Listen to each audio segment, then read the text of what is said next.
The next question we have, Brother Shamil from the UK says that someone in his family has terminal cancer and that the doctors have advised him to use cannabis oil that has both THC and CBD. So he says, part 1, is it halal to use cannabis oil as a medicine, especially in light of the treatment of cancer for his relative? And point number B, that if it is halal, then one of the side effects of using THC is that it puts you to sleep for extended periods of time. And so what can one do with regards to their salah? Is the salah forgiven, or must the salah be prayed in this case? وما أرسلنا من قبلك إلا رجالا نوحي إليهم فاسألوا أهل الذكر إن كنتم لا تعلمون. Jayyid. So this question is about cannabis, or the technical term, the cannabis is the technical term. Of course, the popular term is marijuana. And of course, cannabis is a psychoactive drug that is made from the cannabis plant. And the main psychoactive ingredient is THC, or tetrahydrocannabinol. THC, tetrahydrocannabinol. So remember this, THC. Now, there is absolutely no difference of opinion amongst medical experts, among scientists, that THC has mental effects. It affects the brain. And these effects include euphoria, altered states of mind, distortion of the sense of time, diluting one's sense of concentration, impaired memory, impaired body movement. It also gives you a sense of relaxation. And so it doesn't just affect your mental state, it also affects your physical state, because it impairs your reaction time and it makes you lethargic. And therefore, it is very clear, there is no doubt that cannabis is a narcotic. This is something that is crystal clear. Cannabis is a narcotic. Marijuana is a narcotic. And the Sharia, the term for narcotics in the Sharia is mukhaddirat. So a mukhaddir, it is a drug that induces symptoms like numbness, like drowsiness, like stupor, like lethargy, like basically wanting to fall asleep. This is a mukhaddir. Now, there is a technical difference between the muskirat and the mukhaddirat. Okay, this is a bit of fiqh here, and inshallah it'll come in handy. We all know that alcohol is a muskir. Alcohol is a type of by alcohol, of course, I mean alcoholic drinks. Obviously, we talked about in another Q&A, I talked about alcohol that is used as a solvent, that we talked about that. We're not talking about beer and whiskey and wine. We're talking about fermented drinks, khamr. Khamr is a muskir. And our Prophet ﷺ said, whatever intoxicates in large quantities is haram in small quantities. This is muskir. Now, according to the stronger position amongst the scholars of our religion, the mukhaddirat and the muskirat are not exactly the same in ruling. Okay? Not every mukhaddir is going to be considered of the muskirat. Okay? Therefore, there are mukhaddirat that are broader than the muskirat. And the mukhaddirat have a different status than the muskirat. The Sharia looks at the mukhaddirat in a different category, with a different lens than it does with the muskirat.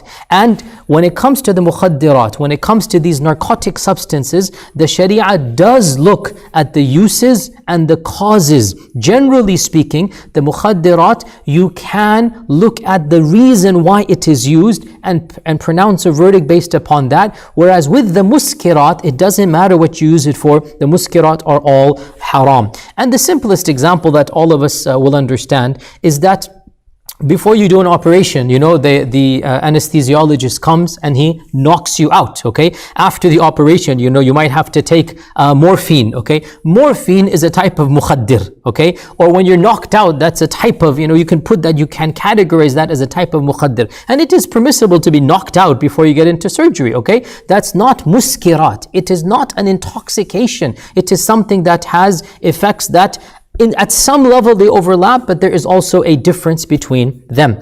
And with this in mind, we also need to, before we move on, so I talked about THC in the cannabis, and the THC is what causes the high or the elation. There is one more substance that you should be familiar with, and that is cannabinoid or the CBD.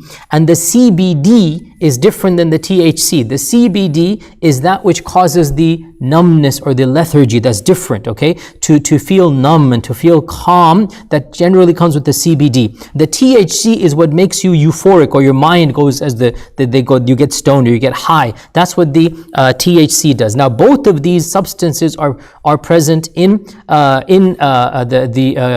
cannabis. However, how it is produced, how it is manufactured, how it is sold, you have different percentages and concentrations of THC and CBD. I hope that is clear, okay? That the final product, these days in America, almost half the states, they permit cannabis use for medicinal purposes, and very few states even have it for recreational purposes as well. And so the final product, it has many different varieties. It's not just one.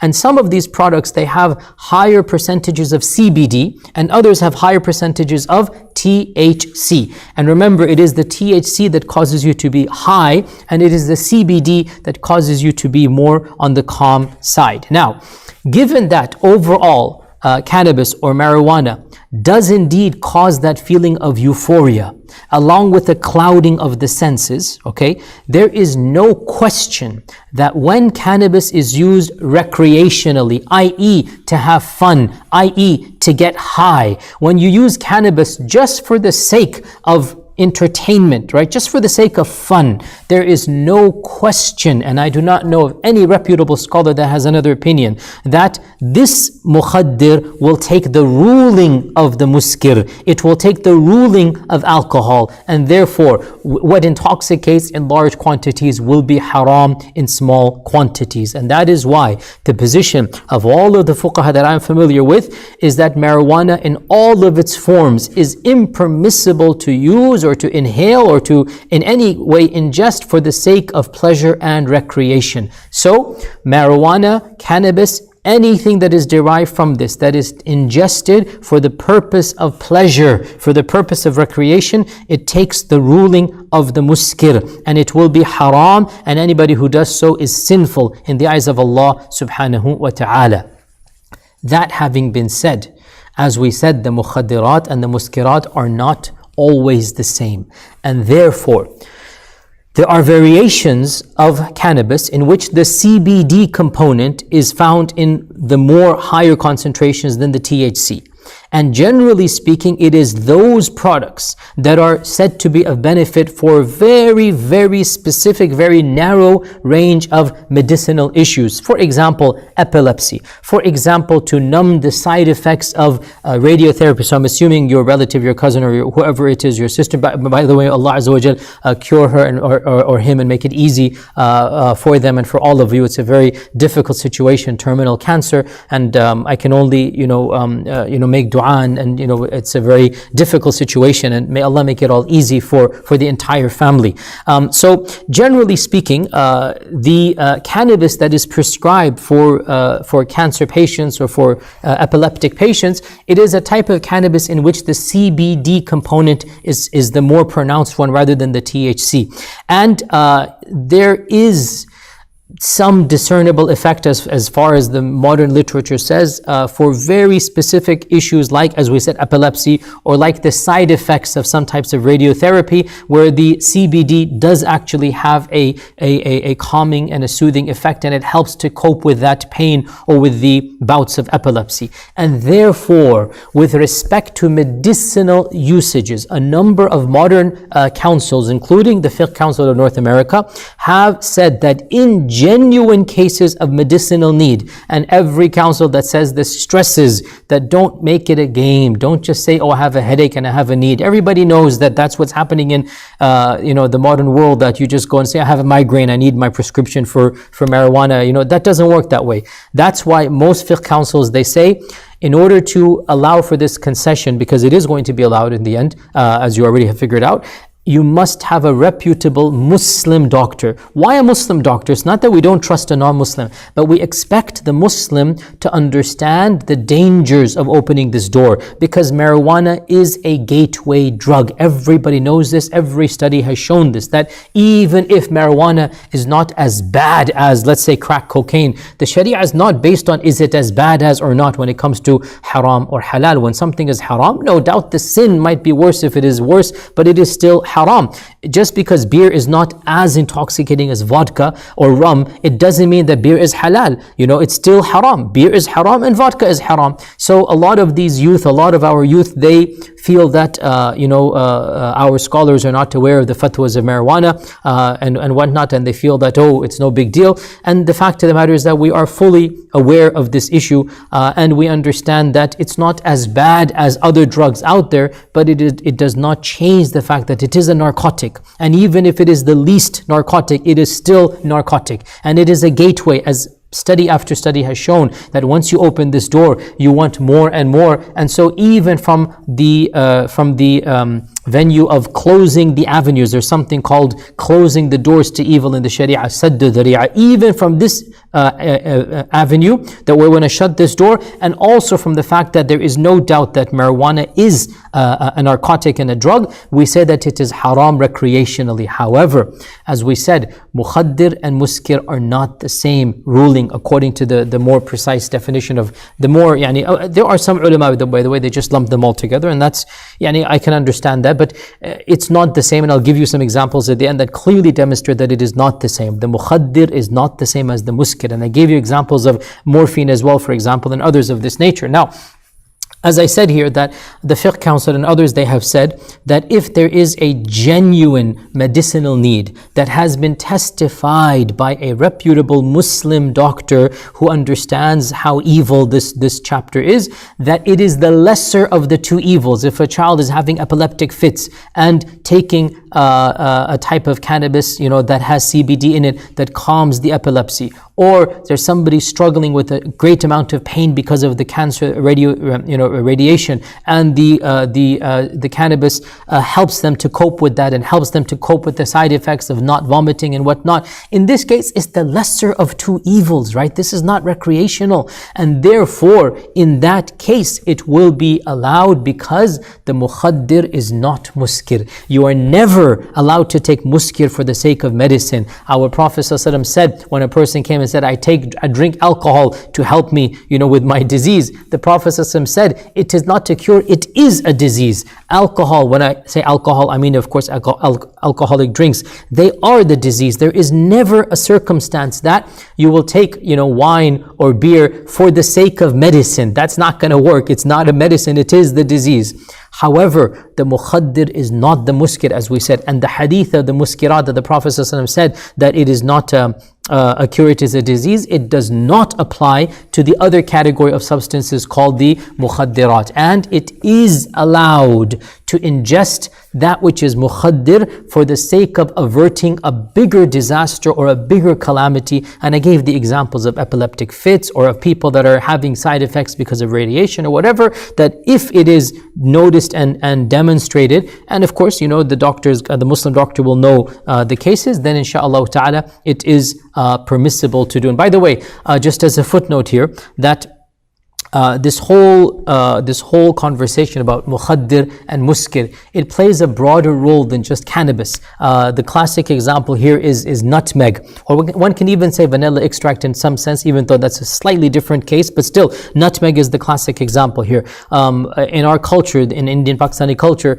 nutmeg is very, very common. We use it for many cuisines, and the average, Pakistani, Indian, Bengali household, it has nutmeg in its cabinet. And a lot of people don't know this, but in fact, nutmeg is a type of mukhaddir that if it is used in large quantities, and it has been used by the native Indians, they would use it to get high on nutmeg. They have a way that they would do this and they would become high. And every few years or something, you hear a case in the news of, some lady or some man, they drink too much of their nutmeg, they have a drink, eggnog, that they put nutmeg in it. And so sometimes they put, by accident or sometimes on purpose, and they become, intoxicated by the nutmeg, or they have effects and they have to go to the hospital. So nutmeg is a mukhaddir. Now, is nutmeg haram?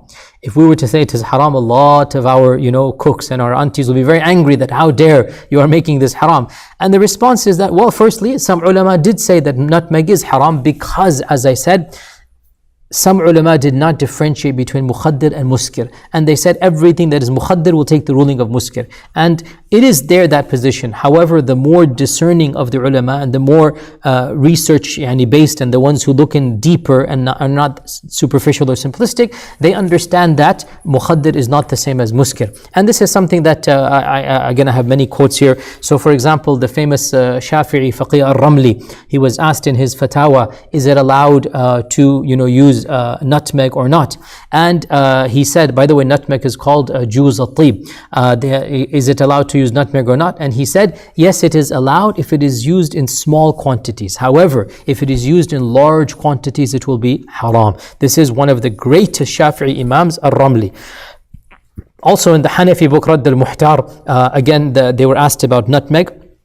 And he said that that which is used فإن استعمال القليل منه جائز بخلاف القدر المضر فإنه يحرم, that it is permissible to use small quantities of nutmeg and other substances. He has a list over here of what constitutes mukhaddir. Why? Because in small quantities, as all of us know from our culture, a small quantity of nutmeg has no impact whatsoever. You don't get high or elation or euphoria, nothing. It's nothing that happens. A large quantity will impact you. Now, if nutmeg had been muskir, then it would be haram to take even a speck of it. Because what did the Prophet ﷺ say? مَا أَسْكَرَ كَثِيرُهُ فَقَلِيلُهُ حَرَام. Whatever intoxicates in large will be haram in small. But nutmeg is not a muskir. And similarly, CBD is not a muskir, it is a mukhaddir. So if there is a reason to do it that is greater, and this is something that, again, you weigh every substance. So don't assume that nutmeg and CBD have the same ruling. They're in the same category, the same genus.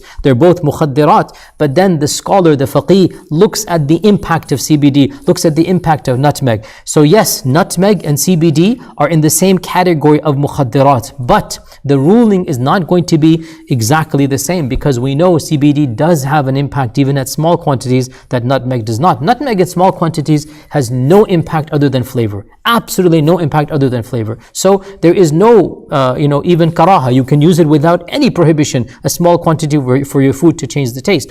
As for CBD, it does have an impact, and that impact should not therefore be done recreationally. We don't want to open this door whatsoever. If it is something that is genuinely done for the sake of battling a bigger issue or a bigger disease, then inshallah it is permissible. And I want to read to you the fatwa from the Fiqh Council of North America. You will find it on its website, but I want to read to you so that you are familiar with it. The Fiqh Council has a fatwa that was issued on December 2nd, 2018 on the use of marijuana.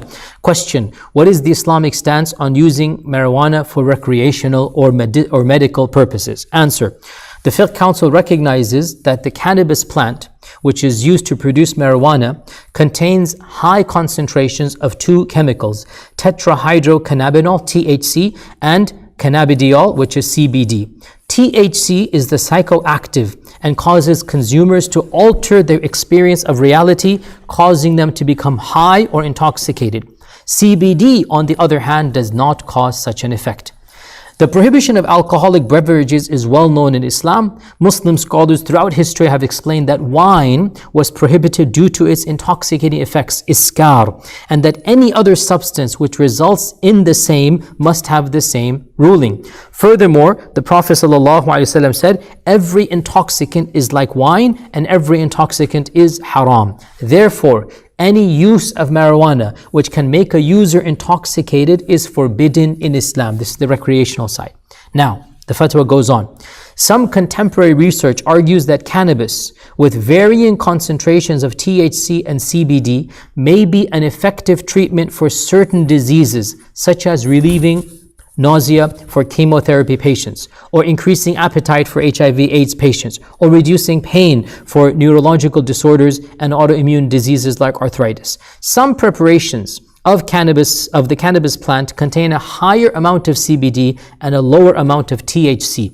If these products do not intoxicate a user when consumed in large quantities, they are permissible to use in Islam for medical purposes only. Okay, so this is very clear in this fatwa that if it does not intoxicate and it is needed, and this, as I said, this is when the CBD is the one that is emphasized rather than the THC. The fatwa goes on.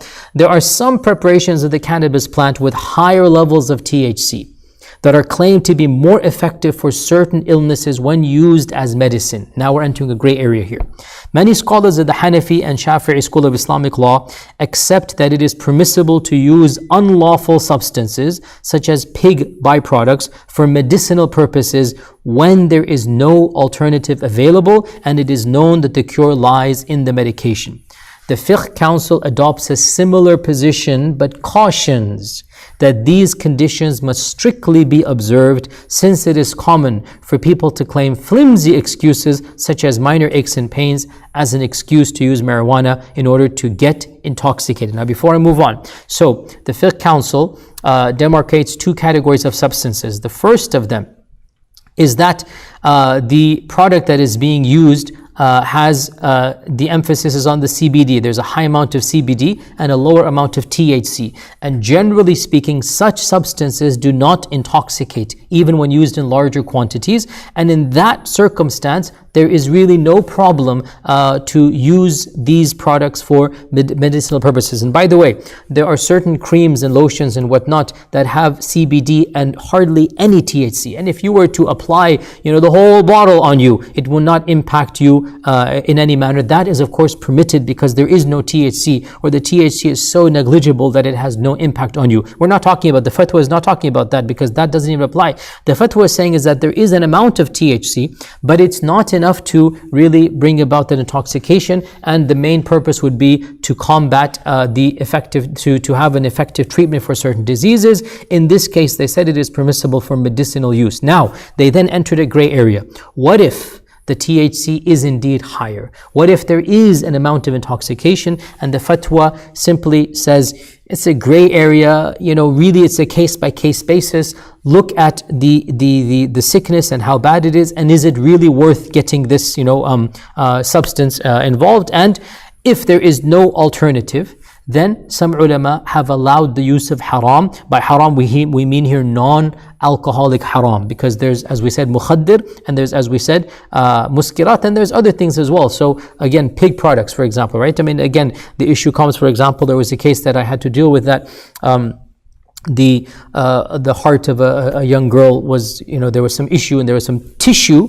that needed to be put in the heart, and the doctor said that, for whatever reason, the only tissue that would work is coming from a pig. Okay, and obviously the fatwa here is completely permissible. She's not going to live if she doesn't get that tissue replacement, and so you use that pig part because it is darura. It is something that is necessity, and in that type of life and death situation, then of course it is completely permitted. So the point being that when the pain or when the suffering is so bad and a substance is calming or helping in a certain level, the substance is not going to be muskir, it's going to be mukhaddir. In this case, the Hanafi and Shafi'i schools, many of them, they allowed the use of that which is haram for medicinal purposes if it is proven that there is no alternative and there is cure in that. And the final point of the Fiqh Council is that the Fiqh Council warns Muslims from investing in the marijuana industry, since the overwhelming majority of its business is for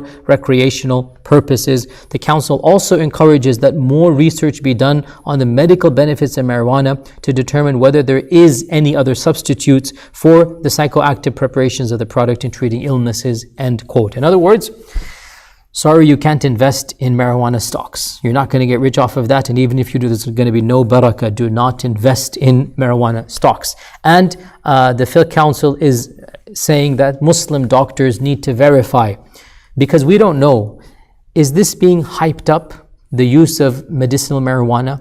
Is there an alternative or not? We don't know. So we encourage doctors, we encourage scientists to do research to find out that is there an alternative that we don't have to worry about there's a mukhaddir or not, and whether this is an actual genuine medicine in these circumstances. Because still, I mean, again, I'm not the medical expert, but what I've spoken to a number of doctors in the field, doctors themselves disagree amongst themselves that is this something effective or not. So it's not the job of ulama to give specific prescriptions. The ulama speak in generalities and the doctors then take those generalities. The general rule has been explained to you, and that is that the mukhaddir and the muskir are not the same, and the mukhaddir can be used if there is an overwhelming need, a medicinal need. And that is why morphine is allowed when you're in extreme pain, even though there are effects of morphine that are generally speaking not allowed. You would not be allowed to take morphine for recreational use, but it is allowed when you need to numb the pain. When you go into an operation, you need to basically be knocked out. That is completely allowed. Otherwise, you're not supposed to do that for recreational purposes. You're not supposed to take anything that will intentionally knock you out. You don't do that. But now there's a greater good, and that greater good is the surgery,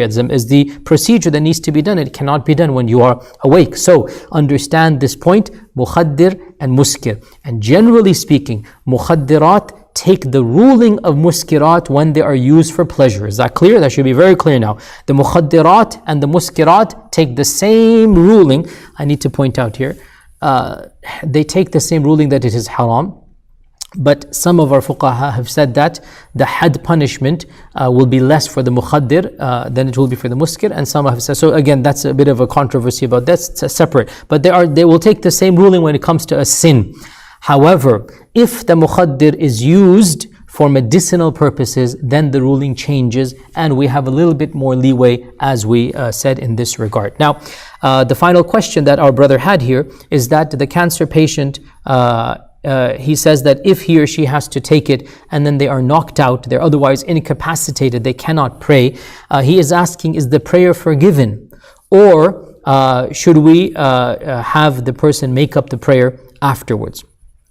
So to answer this question, we can state that generally speaking, when a person is sick, especially in this type of extreme pain, high fever or terminal cancer and radiotherapy going on, then it is completely permissible, 100% halal, to combine Dhuhr and Asr and Maghrib and Isha as if you were traveling, right? So just like when you're traveling, you pray Dhuhr and Asr together at one time, and then Maghrib and Isha at one time, so too, when you're in extreme illness or pain, radio, therapy, all of this stuff, it is permissible that you do so. If you're able to take this, substance, this cannabis, this medicinal cannabis, such that you've prayed your Dhuhr Asr, and then you take this for pain relief, and then by the time you wake up, or you're able to, then your Maghrib Isha will come without any haraj, then inshallah that is ideal.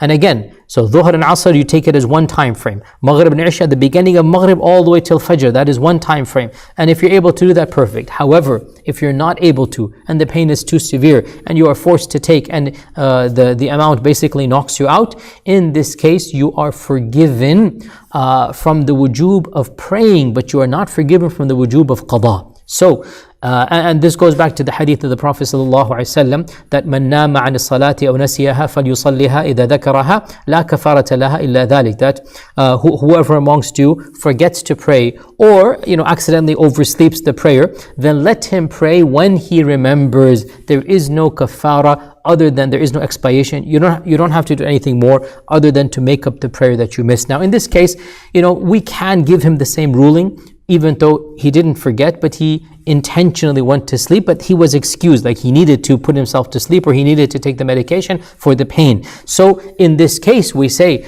that, dear brother or sister, if you must take this medication to battle your pain and it knocks you out, if you are not able to, schedule it such that your Dhuhr and Asr and then Maghrib and Isha is prayed in its proper time, then you may take it. لا يكلف الله نفسا إلا وسعها وما جعل عليكم في الدين من حرج ولن يشاد هذا الدين أحد إلا غلبه. So many ahadith about don't make Islam difficult. هلك المتنطعون. Those who make Islam too strict and whatnot have destroyed themselves. يريد الله بكم اليسر. Allah wants to make things easy. لا ضرر ولا ضرار. The Sharia has come for yusr, for samahah. There are so many principles of fiqh that state we do not make the religion more difficult. This is a person suffering from terminal cancer. They're having serious pain. SubhanAllah, you're going to tell this person that don't take the medication? On the contrary, if they're able to, as we said, schedule, go ahead. If not, take the medication. If you're knocked out when you wake up, then you make up the salawat that you missed when you were knocked out. And subhanAllah, if you're not able to pray standing, then pray sitting. If not, then lying down. This is a hadith of the Prophet sallallahu alaihi wasallam. صَلِّ قَائِمًا فَإِن لَمْ تَسْتَطِعْ فَقَاعِدًا فَإِن لَمْ تَسْتَطِعْ فَعَلَى جَنْبٍ. Pray standing up. If you cannot, then pray sitting down. If you cannot, then on your side. Whatever situation you can do. And if you cannot even, go to the bathroom, then do wudu in front of you, a little bit of water. If water cannot touch your skin, do tayammum. SubhanAllah, don't make Islam more difficult. Allah wants to make things easy, and the Sharia has given you all of these concessions. So the bottom line, and to summarize and conclude, long fatwa, but it was necessary. There is no question that marijuana in all of its forms is haram when it is used for recreation. And I remind all of my brothers and sisters, especially the young brothers and sisters, to fear Allah subhanahu wa ta'ala and do not take this as a joke. This is not a joke. This is not a joke. You're opening up the door of shaitan when you think that it is a trivial matter. You're opening up the door of shaitan. You're causing issues with your prayer, with your concentration, with spending money. You're causing issue with having companions that are evil. Everything about the industry is evil. And the whole entertainment, the whole issue of this drug, it is a stepping stone, a gateway to far worse than this, and it is something that is definitely sinful in the eyes of Allah subhanahu wa ta'ala. Repent to Allah subhanahu wa ta'ala and get rid of this. As for those that have genuine medical issues, and reputable Muslim doctors have said to them that certain compounds that have CBD would help them, inshallah for them it is not the same as the recreational use. And if there is a need, then indeed, and Allah knows, and they have to answer to in front of Allah. You don't come to me, you know whether you need it or not, and your doctor will consult with you. If there is a genuine need, then inshallah ta'ala it is permitted for the greater good. And Allah subhanahu wa ta'ala knows best. I will see you inshaAllah ta'ala next week for our next Q&A. Assalamu alaikum wa rahmatullahi wa barakatuh. يا من أجبت دعاء نوح فانتصر وحملته في فلكك المشحون يا من أحال النار حول خليله روحا وريحانا بقولك كن